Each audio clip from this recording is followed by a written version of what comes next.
Hello, this is Chandra with Raising the Barn Real Estate, where we go the extra mile in providing you pertinent and fun facts about today's industry. So, I am reiterating that over the next couple of weeks, I will be taking you through the home buying process step by step. Now, last week we covered step number one, which was finding a lender. Some people may say, well, step number one should be finding a real estate agent. All right, I'll give you that. That's a given. You do need to make sure that you pick out a real estate agent that you want to work with. But immediately after that, you need to find a lender. Now, real sweet and simple, what is a lender? A lender could be a private institution, it could be a bank, it could be a credit union, it could even be a private individual. And their main role is to lend money to people to buy property. Now, depending on your consultation with your lender, is going to determine your step number two. For some, this is going to be your scenario.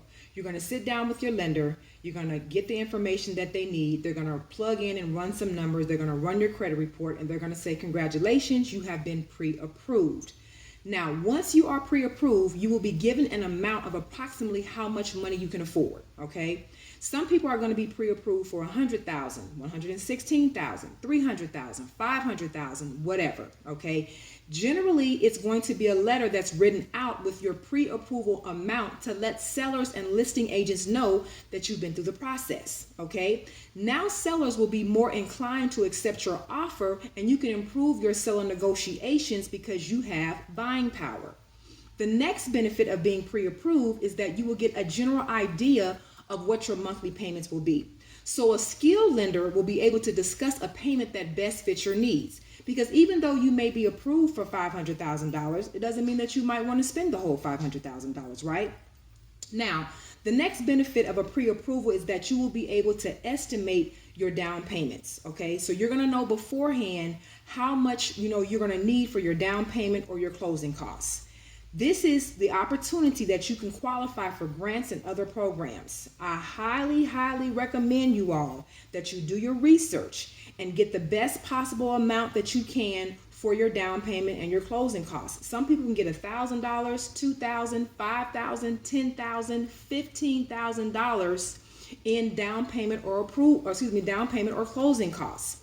Now, a real estate agent like myself can help you if you do not know where to find those programs or where to go.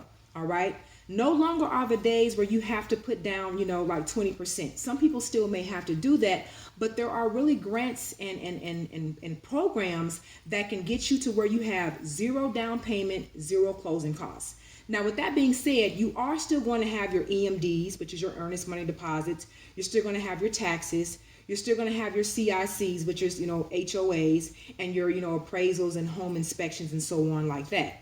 But it's very minimal. It's something that can be attained. I know people that they bought a whole house and all they had to put down was like $5,000. I mean, that's like an income tax check. And, some people can get that amount back in an income tax check and some, to where you put that amount down for a home and still have some leftover money. Okay. So keep in mind, when you are getting a home, check out those, grants and programs, especially if you're a first-time home buyer, because it can save you a lot of money, right?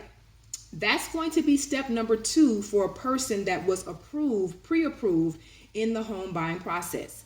Now, if you sit down with that same lender and they run the numbers, run your credit, and they tell you that no, you're not approved, your next step is that you need to start getting with that lender. They're going to tell you, if once again they are a skilled lender, they're going to give you what if scenarios. That's going to be, because they actually have a tool for this, that's going to be where they tell you if you pay this off, or if you need to catch up on this, or if you need to start making payments on this, or if you dispute this, what will happen to your credit, if it will go up and down. So they will actually tell you what you need to do.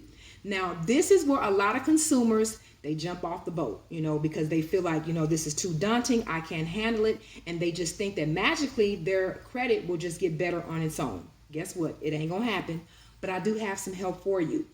So on July 23rd, 2019, my preferred lender, CMG Financial, will be hosting a credit help lunch and learn, okay? This is only for people that are really serious about repairing their credit, so that they can purchase a home. All right.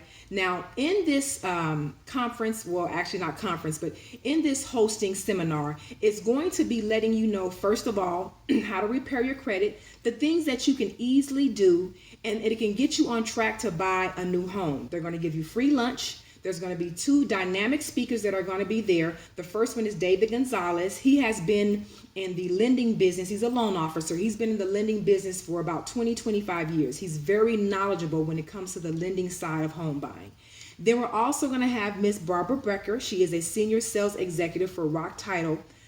Barbara is one of the most helpful and the sweetest persons I know. She always goes above and beyond to help people really get the information that they need. So it's really going to be some great people that's going to be at this Lunch and Learn. And I recommend that you really get out there and get this information so you can know the next steps that you need to buy a home. Now, even at this event, they're going to be giving vital information. But if you have never had your credit ran, they'll be able to set up an appointment with you so that you can get your credit ran and you can know where you stand. So it's going to be a plethora of information at this Lunch and Learn. For those of you who don't know what plethora means, that just means a lot of information. I just did that so I can sound smart. However, space is limited, so you're going to have to RSVP through me. If you would like the informational flyer, just shoot me an email at homes@buyorsellwithchandra.com and I will get that information to you. Now, in that email, please let me know how many people are attending because we do have a head count, okay? So keep in mind when you send that, you make sure you let me know. Also, for the ones that are saying, you know what, I don't know what my credit is or my credit is bad, now you have no excuse. I just given you the information and an answer. You can go to the Lunch and Learn that talks and specifically about credit. So next week we are going to roll up our sleeves and we're going to dig a little deeper. I'm going to be going through these steps a little faster and be covering more steps at one time because now I really wanted you guys to focus on step number 1, finding a lender, step number 2, getting pre-approved. Okay. So I want you to understand that after we reach a certain amount of people at that Lunch and Learn, we're going to have to cut it off, okay? Because it's only a limited amount of people. That's why we need the head count. So please, if you are interested in that Lunch and Learn, like I said, shoot me that email so that we can make sure that we get you reserved and you'll be able to attend. And I'll give you all the information once you shoot me that email. On another note, there are now about 10,249 homes that are on the market, okay?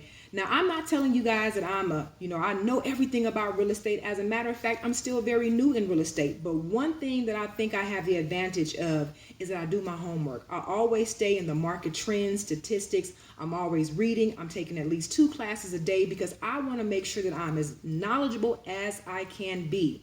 So right now, there are about 10,249 homes on the market, which is about twice as many homes that were on the market this time last year. About this time last year, there were about 5,308 homes on the market.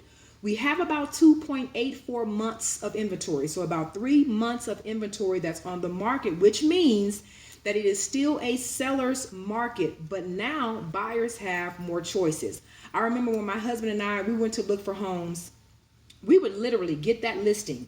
It would come on the market and it wouldn't be on the market for 7 minutes. I would call my real estate agent, say, hey, let's go look at that home. And I'm telling you, by the time we got there, sometimes it would be 15 people already there with their real estate agent looking at that same home. So you don't have that problem now because we have over 10,000 homes on the market.